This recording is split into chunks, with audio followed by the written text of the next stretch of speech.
Social media platforms पर अगर जोड़कर भी देखा जाए तो इनका आंकड़ा 1-1.5 लाख से ऊपर नहीं जाता है। जब कार्यकर्ता मुट्ठी भर बचे हैं, आखिर किनके दम पर ये लोग चुनाव लड़ने और जीतने वाले हैं? मुझे ऐसा लगता है कि अब जनता कभी भी किसी भी कीमत पर इनकी बातों में नहीं आने वाली। नमस्कार, मेरा नाम आलोक है। आप लाइव सीरीज देख रहे हैं। भारत के इतिहास में पहली बार ऐसा हुआ है कि वर्चुअल रैली के जरिए बीजेपी ने अपने सभी समर्थकों के साथ सीधा संवाद किया है। केंद्रीय गृह मंत्री अमित शाह ने कल साफ साफ कह दिया कि अब लालटेन युग चला गया, अब एलईडी बल्ब का युग आया है। इस वक्त रालोसपा के मुख्य प्रवक्ता अभिषेक झा हमारे साथ हैं। कल वर्चुअल रैली के माध्यम से काफ़ी संख्या में लोग जुटा लिए। आलोक जी, काफ़ी संख्या का मतलब क्या होता है? यही भारतीय जनता पार्टी जो पूरे विश्व में सबसे बड़ी पार्टी होने का दम्भ भरती है। अगर ये गांधी मैदान में रैली कर रहे होते तो ये लोग कहते कि हमने 10 लाख लोगों को जुटा दिया। अरे भैया, आपने अगर रैली की है, विभिन्न सोशल मीडिया प्लेटफॉर्म्स पर अगर जोड़कर भी देखा जाए तो इनका आंकड़ा 1-1.5 लाख से ऊपर नहीं जाता है।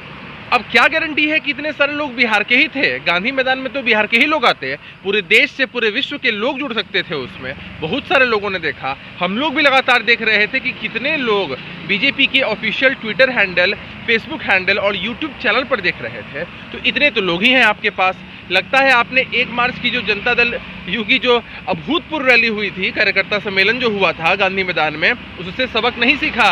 उसी वक्त एनडीए के जो कार्यकर्ता थे वो हतोत्साहित हो चुके थे कि जब कार्यकर्ता मुट्ठी भर बचे हैं, आखिर किनके दम पर ये लोग चुनाव लड़ने और जीतने वाले हैं? कहा जा रहा है कि रणनीतियां बनाई जा रही हैं, और जहां तक बात रही, अब तो आरजेडी ने भी कह दिया कि सवर्ण को हम जाति को देखिए, आप जगह देंगे। आपने 2 बातें कही हैं। सबसे पहली रणनीति की बात, अगर अमित शाह जी यह जो रैली करते, इस रैली में अगर बिहार के पिछड़ेपन के बारे में बात करते, बिहार में जो पढ़ाई, कमाई, दवाई, कार्रवाई, सिंचाई, सुनवाई की व्यवस्था नहीं है, उसके विषय में अगर यदि चर्चा करते तो हम लोग सही मायने में उनकी इस डिजिटल रैली की सफलता मानते।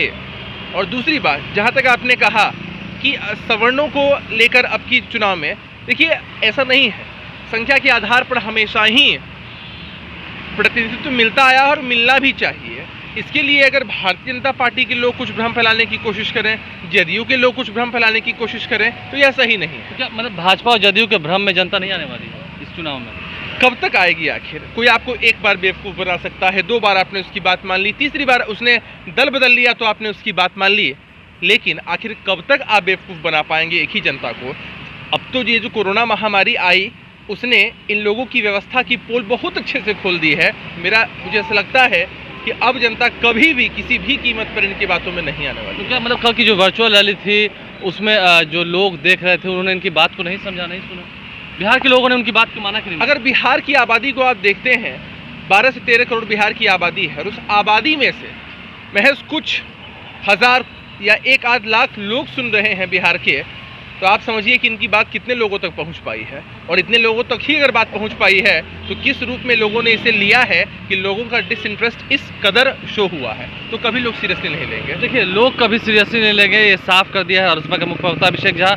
और इनका कहना है कि जब करोड़ों के इस आबादी वाले बिहार में महज लाखों की संख्या में ही लोगों ने उन्हें सुना है, तो समझिए कि कितनी दूर तक प्रचार हुआ है और कितनी जन जो है वो इनके साथ खड़ी है। आप लाइव स्ट्रीम देखते रहें, हमारे चैनल को सब्सक्राइब कर लें, साथ साथ फेसबुक पेज भी लाइक करें, क्योंकि चुनाव नज़दीक आने लगे हैं और राजनीति का जो रंग है वो चढ़ने लगा है। धन्यवाद। विभिन्न सोशल मीडिया प्लेटफॉर्म्स पर अगर जोड़कर भी देखा जाए तो इनका आंकड़ा 1-1.5 लाख से ऊपर नहीं जाता है।